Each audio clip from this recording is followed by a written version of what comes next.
welcome to the University of Roehampton. It's fantastic to see you all here.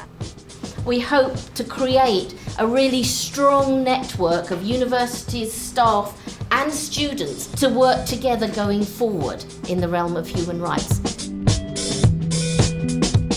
There are a lot of participants from the region, and I'm very interested in their perspectives and how do they teach and learn about human rights. I'm interested in expressing my own opinions about human rights and about equality.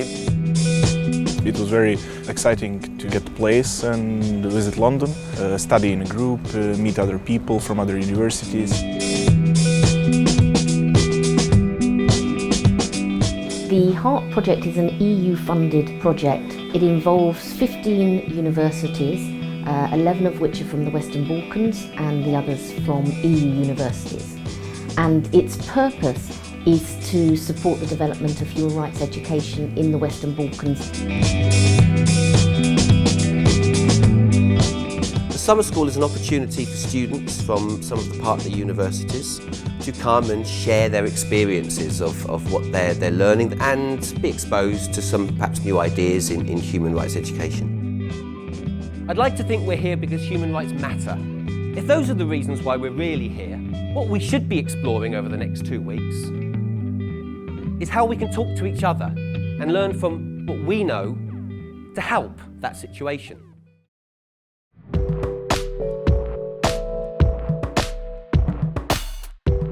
I believe that when you start listening about human rights, you become a better person because you're more open to other people who are not as you are. Human rights are in the heart of the good governance and democratization process. We all need to understand the importance of human rights, not only as theoretical concept, but something that is a part of everyday life.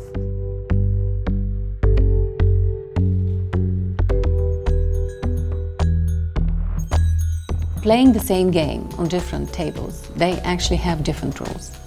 Once they start moving around, it all becomes very, very complex. You're experiencing different cultural challenges, mostly around, what is acceptable, what are the rules.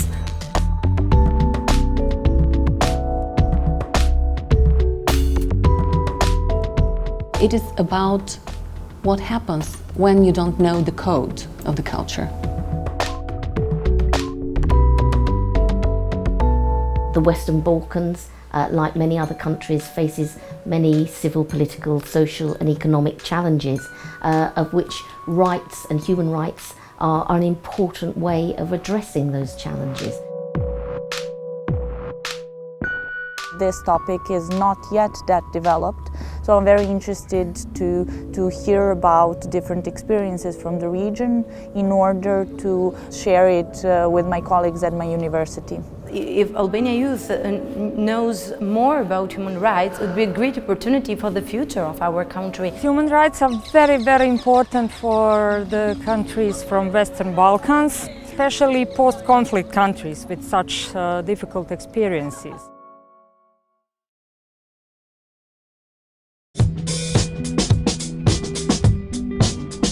Every day they've had a lecture in a particular aspect of human rights, law, interdisciplinary, social sciences, international relations, all of which have a different perspective on human rights.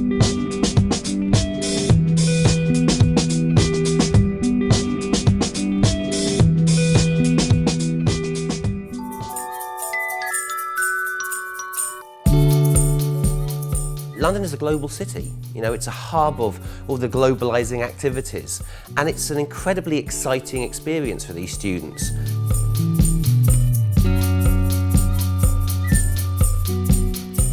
Well, we had an assignment basically to compare two neighbourhoods of London.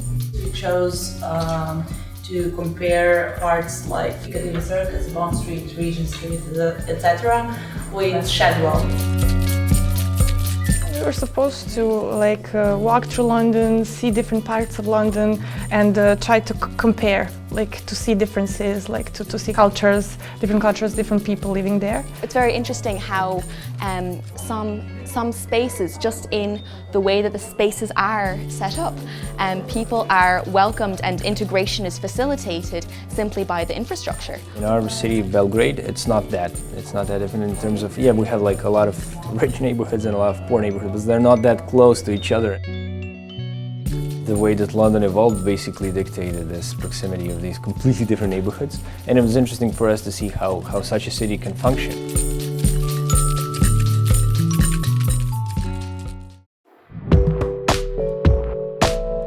One of the activities that we're doing, and it is the exhibition that will present our work regarding our impression of human rights in London. And we should do this by making a photo essay or a short movie. Our focus was on freedom, intercultural relations, and social inclusions. So we decided to leave some part of the day of a homeless person. We kind of split the task in four groups: search for drinks, search for food, beg for money, find a place to sleep. Innocent prisoners of conscience are used as a large living organ donor bank. They're being killed on direct order, and their organs are being sold for a large profit. How could we let this go so far to actually use the terms organ tourists?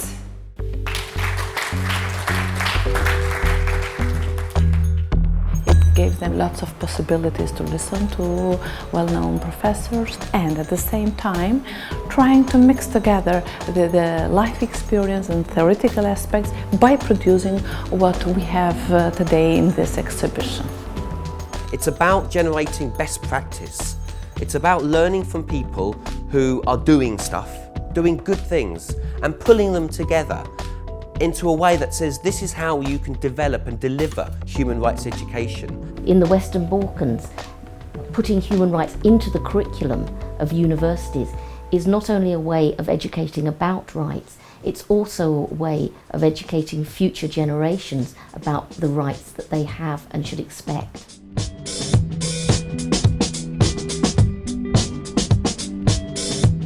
It's immensely valuable for students and for staff to share their understanding of a discipline and a subject area and to share it with colleagues in other countries.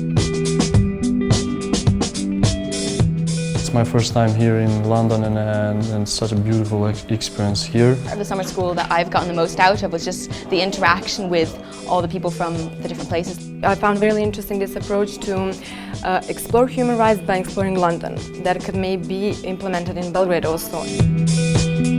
I was talking with my friend before, and we were thinking that we are going to miss this school and the whole experience.